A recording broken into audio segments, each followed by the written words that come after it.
Sejumlah kementerian di Tiongkok telah meminta pegawainya untuk berhenti menggunakan iPhone Apple di tempat kerja dengan alasan resiko keamanan nasional di tengah meningkatnya ketegangan geopolitik dengan Amerika Serikat. Apple, China, planning to expand its ban on iPhones, prohibiting certain government-backed agencies and state companies from using the devices. The government and Apple still have not commented on what appear to be growing reports on restrictions of iPhones at government entities. The latest is that these restrictions could apply to local governments. The Nikkei has reporting that. In addition to that, they said that some of their sources at state firms have said that the restricted list also includes AirPods as well as Apple Watches.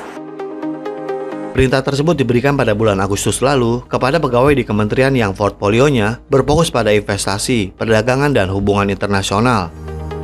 Langkah-langkah tersebut dipahami bertujuan untuk menghilangkan risiko keamanan nasional yang dirasakan dari penggunaan perangkat telekomunikasi yang dibuat oleh perusahaan Amerika Serikat. Saham Apple turun 2,9% pada hari Kamis menyusul laporan bahwa Tiongkok berencana memperluas larangan penggunaan iPhone kepada lembaga dan perusahaan yang didukung pemerintah. Para investor mengkhawatirkan kemampuan iPhone untuk melakukan bisnis di pasar Tiongkok yang besar. Dan di episode hari ini, kita akan membahas bagaimana Apple merugi 200 miliar dolar Amerika Serikat hanya dalam 2 hari, dan sahamnya saat ini terus terpuruk di Dow Jones Industrial Average.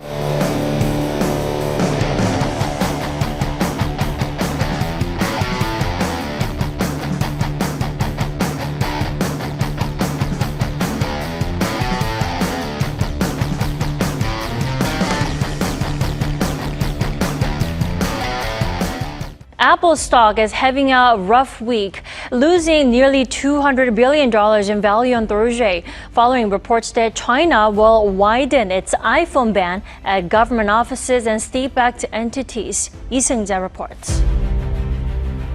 Pada hari Rabu kemarin, Tiongkok telah melarang penggunaan iPhone bagi pejabat pemerintah pusat, dan larangan tersebut telah diperluas ke perusahaan-perusahaan yang didukung negara, termasuk raksasa energi PetroChina. Langkah Beijing terhadap iPhone memang belum dipublikasikan. Ini terjadi di tengah meningkatnya perselisihan dengan Washington mengenai perdagangan, teknologi, dan spionase. Analis di Bank of America menulis dalam sebuah catatan bahwa potensi pelarangan iPhone terjadi setelah smartphone kelas atas baru dirilis oleh Huawei. Beberapa analis mengatakan waktunya menarik. Meskipun pelarangan tersebut hanya menargetkan iPhone yang dirancang di California dan tidak melibatkan smartphone lain dari merek asing, iPhone Apple merupakan satu-satunya ponsel pintar buatan luar negeri yang memiliki pangsa pasar dominan di Tiongkok, dan larangan ini bisa menjadi pertanda buruk bagi Apple. Tiongkok adalah pasar luar negeri terbesar bagi produk-produk perusahaan, dan penjualan di Tiongkok mewakili sekitar 1/5 dari total pendapatan perusahaan tahun lalu. Analis di firma riset Tech Insight memperkirakan ada lebih banyak penjualan iPhone di Tiongkok dibandingkan di Amerika Serikat pada kuartal terakhir. iPhone menguasai 17,2% pasar Tiongkok. Ini hampir sama dengan Oppo dan hanya tertinggal sedikit di belakang Vivo. China has reportedly ordered government officials not to use Apple's iPhones and even other foreign cell phone brands for work. The ban comes ahead of an Apple event next week where a new line of iPhones is expected to be launched. Berita pelarangan iPhone di Tiongkok membuat perusahaan teknologi jatuh. Nasdaq Composite turun sekitar 0,9% pada hari Kamis, dan sektor semikonduktor turun lebih dari 2%.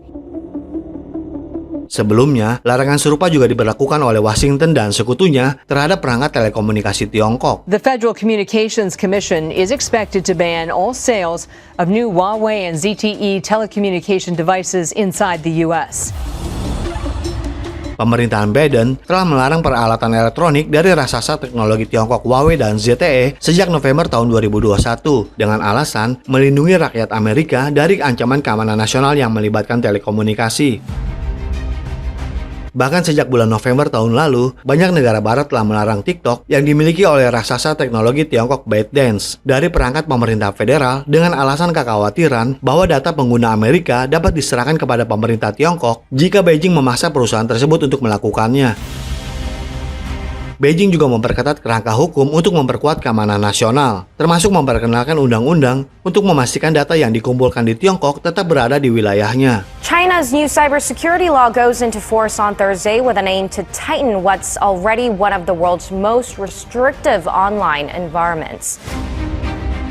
Undang-undang anti-spiones baru yang mulai berlaku pada bulan Juli kemarin melarang serangan cyber terhadap pemerintah untuk mendapatkan data dan informasi terkait dengan keamanan dan kepentingan nasional tanpa izin.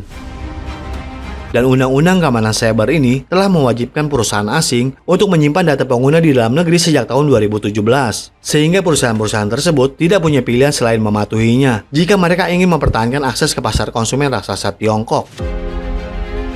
Kementerian Perindustrian dan Teknologi Informasi mengeluarkan rancangan peraturan yang mewajibkan semua kendaraan pintar menyimpan data yang dikumpulkan di Tiongkok di dalam wilayah negaranya. Langkah ini membuat Tesla membuat pusat data di Shanghai pada tahun yang sama. Menurut analis Bank of America, Apple bisa menghadapi kerugian 5 hingga 10 juta unit penjualan jika pegawai pemerintah Tiongkok dilarang menggunakan iPhone untuk bekerja. Dan jumlah tersebut bisa meningkat jika Tiongkok menerapkan larangan membawa iPhone ke kantor, dan ini mungkin akan membuat Tim Cook terjaga di malam hari. Dampak sebenarnya tentu saja bergantung pada seberapa nyata pelarangan yang dilaporkan tersebut. Pada akhirnya, hal ini bergantung pada penegakan hukum dan seberapa luas larangan tersebut. Namun jika dilihat dari apa yang terjadi, penyebarannya mungkin lebih luas dari apa yang diperkirakan sebelumnya. Analis Oppenheimer memperkirakan sebanyak 10 juta pesanan iPhone hilang karena persaingannya dengan Huawei. Mate 60 Pro baru, ponsel Android 5G dengan panggilan satelit, tentu saja menarik perhatian pemerintah Amerika Serikat. Beberapa peristiwa ini kemungkinan besar bukan suatu kebetulan, dan Apple tentu saja memiliki risiko dalam penjualan produknya. Dan masalah yang lebih besar adalah ketergantungan perusahaan Amerika pada manufaktur di negara yang pemerintahannya bermusuhan. Jadi bagaimana menurut Anda? Apakah iPhone akan tersisih dari pasar Tiongkok dan akan terus mengalami kerugian? Silakan berikan komentarnya di kolom komentar kami. Terima kasih dan sampai jumpa di episode berikutnya.